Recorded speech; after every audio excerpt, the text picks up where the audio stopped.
Mini episode 1421 of the FDH Lounge is brought to you by Sportsology, delivering unconventional columns and webcasts about sports, TV, music, movies, and more. Follow them on the web at sportsology.com. The FDH Lounge. You want to schedule your life around it. A long time ago, on a gloomy, wet Cleveland spring night, two men stand alone amidst the late-night drizzle. Their voices echo across the vacant station parking lot as they debate the merits of the great American radio show that have been missing for far too long. On that night, an idea was born. That idea became the FDH Lounge.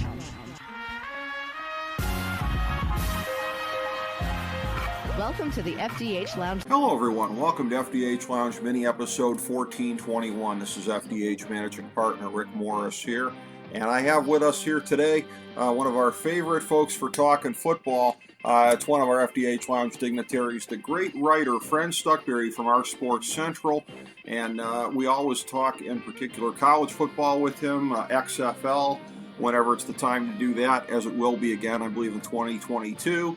And we talked over the summer. We did not just our usual college football preview, but we did a second segment prior to that. And that was one where we went through and we looked at what's been really an earthquake year in college football. And that was before the games were even played this year because of everything with conference realignment, the whole thing with name, image, likeness of where the players are now professionals. That has changed over a century plus of college football. Amateurism is officially dead. And just all the dominoes that were swinging in the world of college football. And then the season started, and we had a lot of topsy-turvy things happening there. And then basically bracketing that. Once the regular season was done, and most of the teams were just sitting back waiting for bowl games or waiting for next year, as the case may be, the carousel got going again. We knew that it was going to be a very, very interesting one with some plum jobs available, such as Florida and USC. And little did we know that it was going to be such a domino-type deal to where other plum jobs would be coming available as well. Of course, LSU is one of the ones that needed to be filled. But in the course of filling those three aforementioned ones, Notre Dame comes open, as does Oklahoma. Oregon subsequently comes open in the course of filling the Miami spot. It's a dizzying blur right now. We've got the transfer portal going on. So we're going to be talking, I think, predominantly the bowl season. But we've got to touch on this off-field stuff as we did the previous segment over the summer here. For that, I reach out and I make the hot tag to my man, Fran Stuchbury. Fran, good to have you back on, my man. How you doing today? Good to be back, Rick. Talking college football, one of my passions.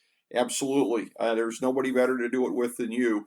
And as we're looking at this here, again, you had specifically mentioned the transfer portal as well when we were talking off air, as well as the coaching. This has been a very, very, very busy time getting ready for 2022. Not least of which, again, Ohio State, which famously brings in the five-star name, image, likeness kid from Texas. He leaves after basically playing a couple of downs in the Michigan State game, and that's almost sort of the poster child for the way the transfer portal's going these days. If you don't like one situation, just hop on over and take your five-star butt somewhere else. Well, Rick, right now there's over 800 kids in the transfer portal, and that's going to even get higher. And now with NIL, Lane Kiff made a great comment saying these players are going to go where they get the most money. Yes, I think so. I mean, one could be cynical, right, and say that that's always been the case. Now it's just out in the open. But as far as looking at the landscape now, it's one of these things where, and I can just tell you, just from talking to some older fans anecdotally, that previously there used to be a little bit more resentment along the lines like, who do these kids think they are? They're getting a free education. But with these coaches getting these large 8-figure deals and jumping schools at inopportune times for their old programs, I think there's a lot more sympathy for the kids having their own de facto form of free agency. I find that anecdotally in talking to people. Well, Rick, all these coaching changes, look at what's happened with the college football landscape. A coach leaves, and all these recruits decide to abandon their commitment and go with him. Yes. And again, and that seems only fair. It seems only fair that, if a kid is going to a school, one would think it's in large part, if not the dominant part, due right to the coach, the program, the way that it's being implemented by the coach. Maybe there's certain things they like about the institution itself. But if the coach is a predominant part of the decision and the coach goes elsewhere to implement that program in another place, again, depending on what their depth chart looks like, of course, why wouldn't you be interested in following him there? Yeah, I mean, it makes total sense. It depends on a lot of situations is what you can play. I mean, I think money's secondary with NIL, but I think it's a situation where if you're not going to play, you're gonna leave. Yes, I believe so. And in looking at the landscape now, again, talked about this, how many destabilizing, earth-shattering things there have been in the year 2021 in college football. I guess you could say college sports overall, but most notably in college football, because that is by far the biggest revenue generator. And we're in a circumstance here now where we talked about this before the season with Texas and Oklahoma jumping to the SEC from the Big 12, that it's a circumstance of, who's the have and have-nots in the college game these days. And you looked at it like Oklahoma was one of the haves going to the richest conference. And that didn't last very long because I can't remember a time. This might have happened, but I don't think they've ever been plucked for a head coach before. I'm pretty sure Notre Dame's never been plucked for a head coach before. And it happened essentially on the same day. You've got Lincoln Riley jetting out to USC. You've got Brian Kelly going to LSU. And I tell you, I mean, LSU is a decorated program, yes, but they're not on the level historically of Notre Dame. That's the thing that's really got to hurt if you're a Golden Domer these days, is you couldn't keep your coach away from LSU and the big money bags that they were waving at him. Yeah, I definitely agree with that. But Lincoln Riley, I don't blame him to go to USC. It's easy for him to win at USC and then would be to Oklahoma in the SEC. I don't blame him going out there. I mean, the Pac-12 is just. I mean, it's not a dominant conference. He can, and it's the LA market. He can recruit, and within 2 years, I think USC can be a contender. I think so, and it's interesting, Fran, that I have seen in the Cleveland media, where obviously there is a bunch of year-round coverage of the Ohio State football program, talking about the ripple effects that this has on the other dominant programs in the country, because programs like Ohio State, Alabama, LSU, Clemson, etc., they've been going into SoCal the last couple of years with USC being down, and USC, even when they're up, programs are going to try and come in there and recruit, but they've been having more success in pulling guys out of there. Pete Carroll, in his heyday, basically put up a fence, and he kept a lot of the guys in the what is one of the richest recruiting areas in the country. He kept a lot of them home. And if Lincoln Riley can do the same, he not only strengthens his own program, he weakens a number of the other top programs in doing so, because they've been getting fat off of that program, having a tough last decade or so. Yeah, it definitely makes sense for these for Riley to do what he did. And now, he's getting paid tons of money. I mean, look at these salaries, Rick. Let's talk about. I mean, Michigan State. He's getting $95 million. James Franklin. Yeah. And Penn State's getting $75 million. And Penn State's there. I don't see Penn State a contender in the Big Ten. Rick, maybe disagree, but do you think Michigan State's gonna, win some Big Ten titles and get in the playoffs?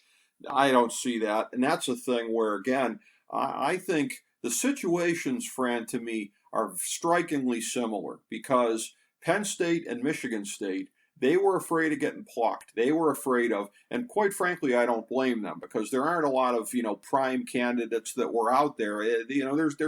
There's fatter times and leaner times, right? When there seem to be a whole bunch of candidates ready to step up. And this didn't appear to be one of those years where there was a lot of obvious possibilities. So they panicked, I think, to lock in the guys that they had, keep them there. But neither coach has shown, again, Tucker in only 2 years at Michigan State, one of them the COVID year of 2020. So you can't really judge yet. But again, it is a thing where to be doing that when either program has yet to prove that they can be even close to the same level as where Ohio State is right now in terms of their recruiting and everything else like that. That has to be the standard. That has to be the question. Can you get up there? Can you compete year in and year out with Ohio State and take your share of victories from them, even if it's not 50-50, even if it's like 40-60, 35-65, whatever. I don't have any confidence right now if I'm a Penn State or a Michigan State guy that James Franklin and Mel Tucker can compete on those grounds at this point because of the vast chasm in recruiting between Ohio State and those programs. I don't think they can. Look what happened. He gets $95 million contract, and then Ohio State murders him. Yeah. Murders him the following. I mean, come on. Next time he makes on that contract, and he gets embarrassed and humiliated. Yeah.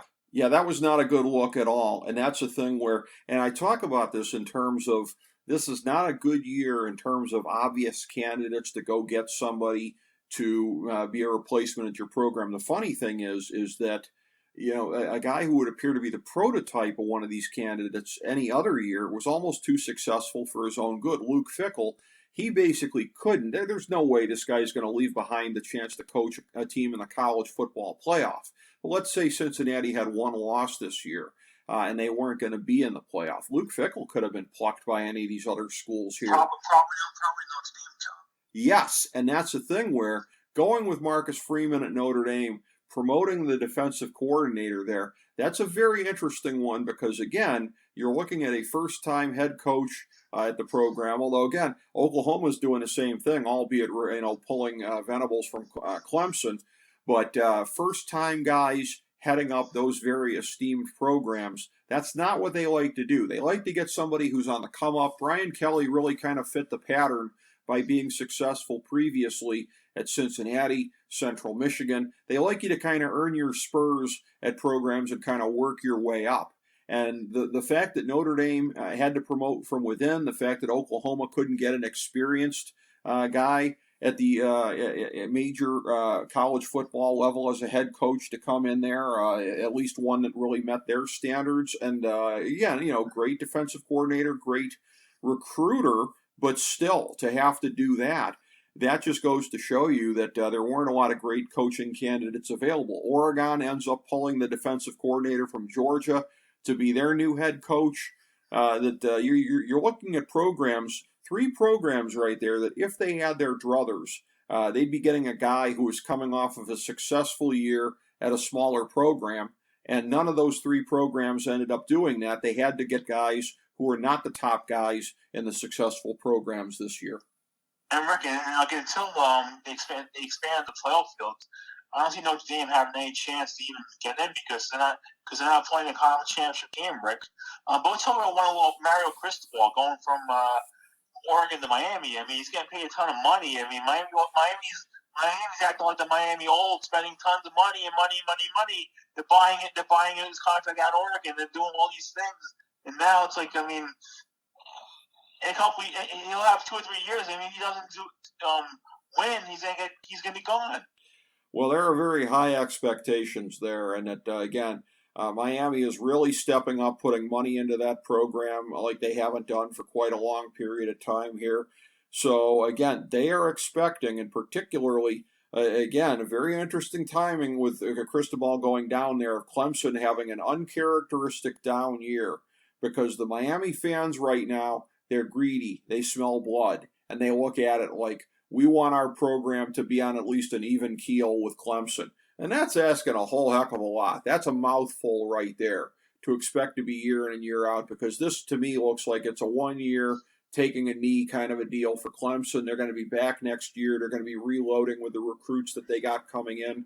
Big programs like this, again, they don't tend to fall off like that. It'll be a little bit more of a challenge, obviously, without Venables there in the recruiting, but by the same token, you're looking at a situation here where Miami is expecting the world from Cristobal. That's a thing where I think if he was going to be fair about this, he should have stopped in Columbus on the way down there and bought drinks for the entire Ohio State football team for helping to get him that job, because that was a signature win where they thumped Ohio State this year. But we'll have to see if he can live up to the expectations of Miami fan, because it's been a long 20 years since their last glory period. Yeah, they've you know, they want to be the Miami Hurricanes in the '80s with Jimmy Johnson, and I don't see that happening anytime soon. I mean, as far as America's concerned, they tried to get Chip Kelly. There's no way UCLA was going to let Chip Kelly go. No way, Rick. No Well, way exactly. Although the other thing, and I think I'd mentioned this to you in a text, is if UCLA had wondered if Chip Kelly was going to be able to stand up to a coach the stature of Lincoln Riley, and we'll see. I don't think Chip Kelly's on a very long leash at this point. I mean, that's the weird kind of thing of this, right? Is that they didn't want to let him go right now, but if it looks like USC is really pulling away from them, it's not going to take UCLA long to want to go in another direction. Of course, as we keep saying here, that's going to put them in the situation of, can you do any better than who you have now? And honestly, that's the circumstance where, and when we look at this, and we'll be talking a little bit about the college football playoff subsequently here, but the only reason I think that Jim Harbaugh still has a job at Michigan after getting off to an unprecedented poor start in the series against Ohio State is that a year ago, they looked around and they said, okay, who are we going to do any better with? And that's one of these things right now that is kind of enhancing job security in a couple of different places here. For Chip Kelly, we'll see how long the leash is, because if Lincoln Riley walks right in there, starts pulling five-star guys left and right, and starts dominating the Pac-12 like it did, Chip Kelly's going to be in the dustbin. Yeah, he'll definitely be gone. I mean, that's the thing. And the Pac-12, I mean, they're a conference that's begging for playoff expansion to improve their chances of being in the playoff. They are. But again, they keep shooting themselves in the foot every time here. You know, like all they had to do was find a way to squeak Oregon through this thing, and nope, it ends up being Utah. I mean, that's the whole thing here, is that whenever they do get a big intersectional victory, they always, piss it away by whatever happens in conference here. And you've got to have that really good team slip through. It's really the whole mirror kind of a deal of what's going on with the Big 12 over the years, is they haven't been able to get their best program through. It's funny where it seemed like they really blew it this year in the Big 12 championship game with Oklahoma State, but the way that it played out in the end, I don't think Oklahoma State, even had they pulled out that game, I don't think they would have been in the playoff. But people were not expecting Alabama to come in and have a big thumping win over Georgia. It was looking like there might be a spot open once Alabama lost. That never materialized. I don't think Oklahoma State in the end would have jumped Cincinnati even if they pulled it out. I don't think they would. I don't think they would have either, Rick. Especially with being such a close game. Yes. A second game and it's out. I couldn't see that, because I think all hell would have. I mean, people would have gone crazy with this playoff if that was the case. Cincinnati got left out again. It would have been the ultimate conspiracy theory, because the last couple of years, I don't think anybody really could have faulted the way that it went. I mean, you've got your UCF homers out there that are saying that they should have been in it the year they were undefeated, but most years, again, a program like that doesn't have a signature win. The minute that Cincinnati went into South Bend and did what they did, I said at that time, man, if they finish this thing out, if they run the slate here, they are going to be in the playoff, because they got a signature win over a top 10 team, and they did what teams in this situation often aren't able to do, and they are in the playoff. We'll be talking about the playoff and the New Year's 6 games here in a moment. We have obviously a very lengthy slate, occasionally interesting slate leading up to it here. There's a handful of these games that sort of catch my eye a little bit. The one thing, there's always a bowl game where you're wondering, out of two very good teams, what the letdown is going to be. Who's going to not show up? You've got number 16 Oklahoma, number 14 Oregon in the Alamo Bowl. So one of those teams is going to show up with the boo-boo face and probably get run off the field. But there's any number of games that are very interesting, and I pose the question to you every year, Fran. I know there's definitely at least a couple of these ones to catch your eye. Well, with Oklahoma, you have the interim coaches, but the thing is, I give Oklahoma the edge in that game because it's Bob Stoops. I think the players are going to want to win a game for Bob Stoops, because he won a lot of games in Oklahoma. So agreed. Another interesting game is Iowa State and Clemson. I think Clemson's going to want to play tough. Just from a standpoint, they're going to want to, get things going and rolling for the following season, Rick. You have a couple of rivalry games. You have UCF in Florida in the Gasparilla Bowl.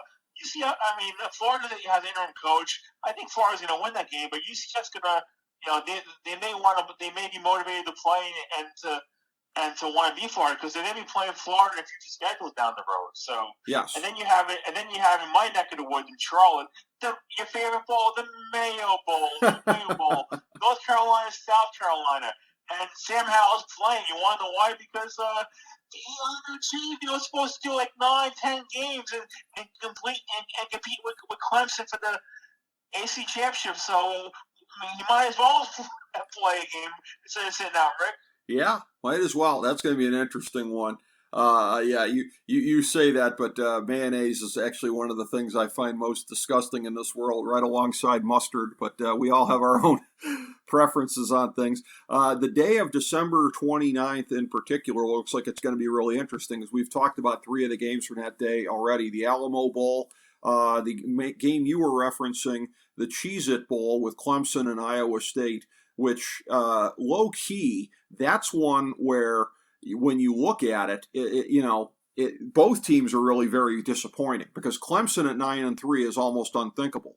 But Iowa State at 7-5 with the kind of year that they were expected to have, top 15 in many of the polls out there. So yeah, it's a game where if you'd have said at the beginning of the year, Clemson is going to be playing Iowa State, you just assume it would have been a New Year's Six Bowl. But nope, it's the Cheez-It Bowl from Orlando, Florida on December 29th. Yeah, and I'll be watching all these games, or at least parts of these games. A good group of 5 game to watch is the Frisco Bowl. It's Texas San Antonio and San Diego State. That should be a fun, entertaining game to play. The San Diego State had a lot of COVID issues in the loss against Utah State, so hopefully they're COVID-free. They'll be COVID-free in a few weeks, and they'll be able to have a full team there. But the bowl season, I like it because we have games to watch during the day. ESPN likes it because they get much higher ratings than anything else they had on during the day with these bowl games. Plus, there's a gambling aspect. Plus, there's that bowl mania that some passionate college football fans are doing these games with confidence points or against spread or just straight up wins. So it's a frenzy of games and activity, and it's nice. It gives us a nice December to remember. It does, and there's a couple of these ones. Inevitably, you get into bowl season, and in order to stand out, some of these bowls go for gimmicks. So on New Year's Eve at Arizona Stadium in Tucson, the Arizona Bowl, sponsored by Barstool Sports, they'll be showing that on their app, probably shooting it on a freaking iPad or something for the benefit of all the Barstool bros out there. So you've got that. Jimmy Kimmel has managed to slap his name on a bowl. Jimmy Kimmel LA Bowl from the new SoFi Stadium in the LA area, Utah State and Oregon State. A game that probably wouldn't have merited an ABC primetime game were it not for the fact that they could use the Jimmy Kimmel name, but they are able to. So there's just different gimmicks here as we go along that bowls like to use to stand out with things. Yeah, it's a fun time of the year. And like I say, these kids, they get bowl sweat, they get to a destination, they get, and almost like 90-95% of these kids, this is the last seniors, this is the last game they're ever playing professionally. Yes, that's true, and it is a special experience for those players. And again, a very, very solemn thing to think of that, it's the last big time competitive game that the vast majority of these seniors are going to play, unless they're going on to the NFL, the XFL, the CFL, anything else like that. And a lot of these guys know that they aren't doing that. Then this is going to be it for them. And again, always some interesting ones. I have some personal favorites over the years that I like to see here and there. One of them is, me being an old school kind of a guy, is I've always enjoyed on New Year's Eve the Sun Bowl on the afternoon on CBS. It's Washington State, Miami this year. It's kind of now it's the Tony the Tiger Bowl. So even better. Tony the Tiger Bowl, okay, and it's they're playing it at noon, I believe, Eastern time. So it's one of these things where I think in past years they've started it at 2:30, and it's one of these deals where it's like by the end of the game, the sun is setting in El Paso, and it's sort of symbolic that it's the end of the year, almost, when it's the end of the game. So they moved it up, I think, to stay out of the path of the college football playoff, which kicks off with a doubleheader later that Friday afternoon. But in turning to these games here, the way that it panned out, you kind of knew that this was going to be the early game. It ends up being the Cotton Bowl. Now, again, a couple of years ago in the Cotton Bowl, I believe it was 2015, when it was the national semifinals, Alabama just thumped Michigan State. So the last time you had a team that came in really from the outside, if you will, in terms of the top contenders, what's the connection here? Mark D'Antonio, one-time coach at Cincinnati, coached at Michigan State that year, but Mark D'Antonio's old program, Cincinnati, in that 1-4 matchup, that'll be taking place late afternoon from AT&T Stadium in Arlington, Jerry World, and this is one where I think a lot of people out there, particularly after the SEC championship game, are just wondering if Cincinnati is going to be able to keep it close and make it a game, especially the way that Alabama kind of reasserted itself against Georgia when they were expected to lose there. I think Alabama's going to win solidly, but color me shocked if this is a repeat of the thumping that Alabama put on Michigan State. I don't see that happening again. I think it might be a little bit closer. I mean, the point spread is pretty. 14 points is a lot. That's a lot of points as far as from a point spread perspective. Yes. I think Cincinnati will keep it tough for one half. Then the second half, I see Alabama going full throttle on them. Exactly. And the funny thing is, if I remember correctly, 2015, that was also New Year's Eve. And that was the thing that basically killed it. I don't think they've played on New Year's Eve since then, because that's when they started moving it to the Saturday before January 1st. And this year they just decided to do it with New Year's being on a Saturday. I think they just decided there's a little bit less harm to doing it on a Friday. It may not kill the ratings as much because more people might be off on that Friday afternoon. A lot of people are maybe only working half a day if New Year's is a Friday. And it's one of these things, too. Notice that, again, they put Alabama in the early game this time around. It was what really killed the ratings that time was the late game. Alabama just beat the crap out of them, and the ratings just went in the toilet. And like I said, pretty much it never recovered from there. I'm pretty sure this is their first time back on New Year's Eve since then. The nightcap really should be a rollicking one. From Hard Rock Stadium in Miami Gardens to the Orange Bowl. It's number 2 Michigan, number 3 Georgia. Again, the surprise in the way that Michigan came in and really handed it to Ohio State this year. By the way, people say first time Michigan beat Ohio State since 2011, and that's true. But if you want to put a little asterisk on it, first time Michigan beat a full-time Ohio State head coach since 2003. Luke Fickell was the interim coach in 2011. So first time in 18 years they beat a full-time Ohio State head coach, but it was an impressive game. For Georgia, it was just the opposite in the SEC championship game. Almost a wire-to-wire number 1 team in the country this year, coming in and letting up that ironclad defense, just getting smoked by Alabama. I think Georgia in this game, I think it's going to be a bounce back for them, and Kirby Smart at least has made the playoff previously, and when he did, he made it to the national championship game. Harbaugh still has issues, at least at the college level, in big games, albeit in the pro level. He made it to the Super Bowl and almost won. But I lean towards Georgia in this one. I definitely agree with you, Rick. I lean towards Georgia. The only thing that could be a bit of a distraction is the defensive coordinator now being named head coach Oregon. Yes. Splitting his recruiting, and it could be a little of a distraction. And plus, Alabama exposed them in that SEC championship game, so it wouldn't shock me if it's like some of the heavy hitters and gamblers are betting Michigan in this game. Yeah, I think so too. and that has to be taken into consideration. That said, you get these staffs like Alabama and Georgia, the big money programs with the deep budgets, where, again, I don't know what the game plan is going to be necessarily with who they've determined is going to be doing the play calling in this game, if there are to be any changes made. But for Georgia, continuity should be less of an issue than it would be with other programs. Continuity is never an issue at Alabama, right? Nick Saban keeps losing guys and gaining guys and losing guys and gaining guys and maintains continuity even when he's making a choice. I think one of these years, I think it wasn't Lane Kiffin leaving right about playoff time, and they managed to have continuity anyways. So it will be a challenge. I would think that Georgia could handle it. But again, if you and I end up estimating right on this, then January 10th in the national championship game, Lucas Oil Stadium in Indianapolis, a great place to watch a game. I have been there. It's a very impressive facility.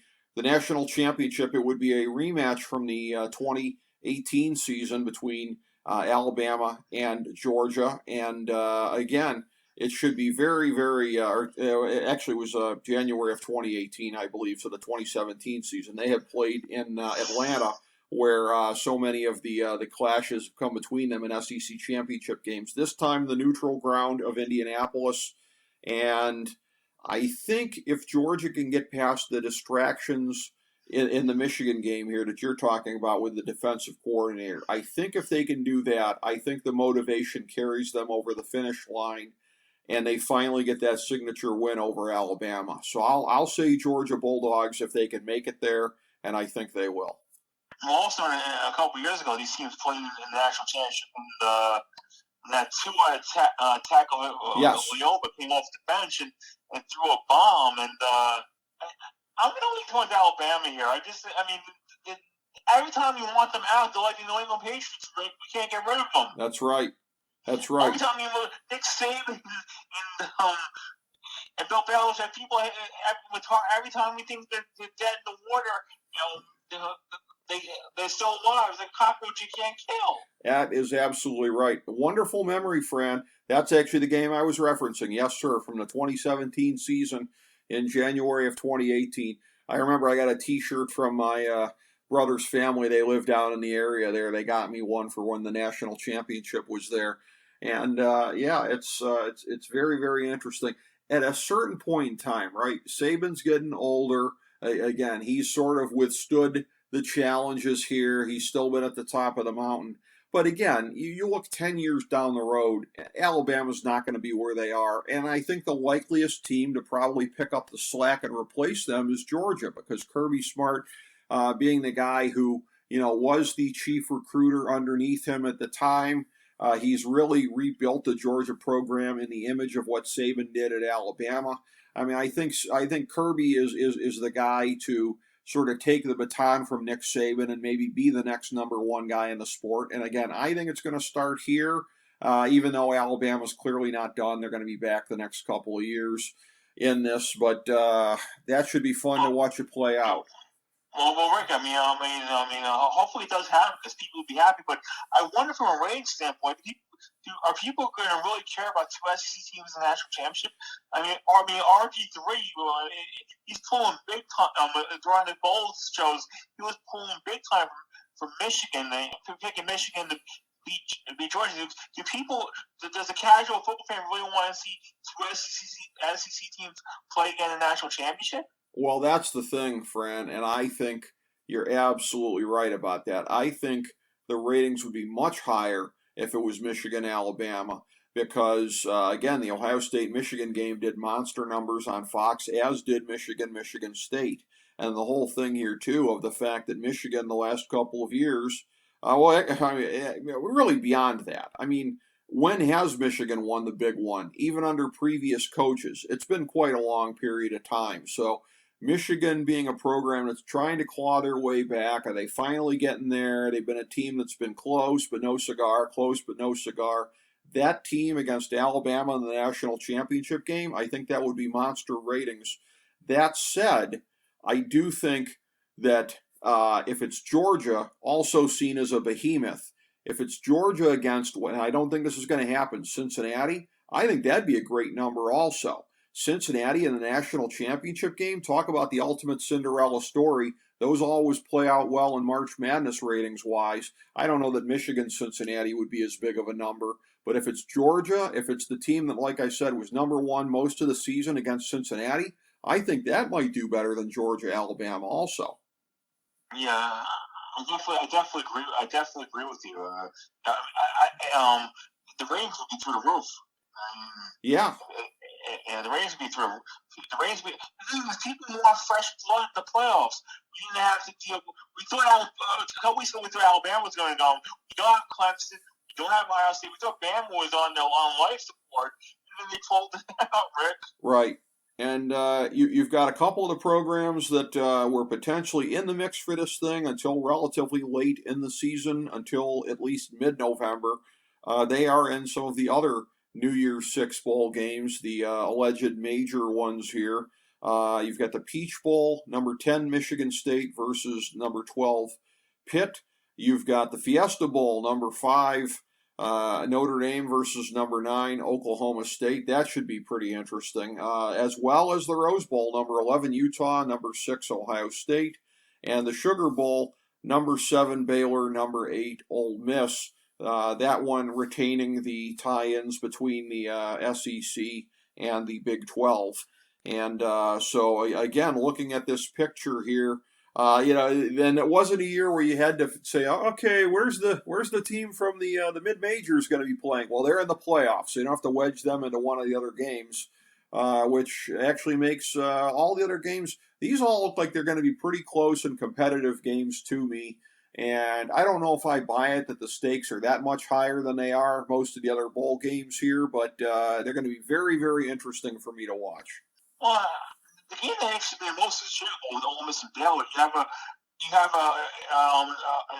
Ole Miss, a high power offense against a Baylor stout defense. Dave Aranda, who guy always he was mentioning all these coaching vacancies, but he's staying at Baylor. So right. It's great for them. Because with Oklahoma and Texas leaving, they could be the top team in the Big 12. Even when Cincinnati, Central Florida, and BYU and Houston come in. That's very possible, definitely. And looking at this here, it's going to be again the slate of New Year's Six games. I think top to bottom looks better to me than in most years. Generally, there's at least one or two games that I'm not as impressed with. But in looking at the full slate of them here, it looks like they've done pretty well with the matchups. So any other thoughts on the bowl season here, on or off field? What do you think about your Tennessee team, Rick? They always do good in bowl games. Yeah. They always play good in bowl games. What do you think about Tennessee? I'm going to be watching that with great interest. They're going to be playing close to home in Nashville. And I'm going to be very interested to see how they play. I think that there's really something to prove there, because they had some up moments during the season, some down moments, and again, this Eastern Division isn't going to be getting any easier anytime soon. And I think there's a lot to prove. And Purdue is a relatively tough matchup for them in the Music City Bowl, December 30th. But again, I expect Tennessee to go out there, and as a fan, I like to see them win it here. I don't think that's asking too much for them to be able to go in and beat Purdue if they're on their way to reestablishing themselves as a top program. I agree with you. And living in North Carolina, I'm excited about watching East Carolina play in a bowl game. They haven't been in a bowl game since forever. I mean, against BC in the Military Bowl, that's gonna be a fun game to watch. Seeing East Carolina. The program can turn around, and they're finally winning some games not supposed to win.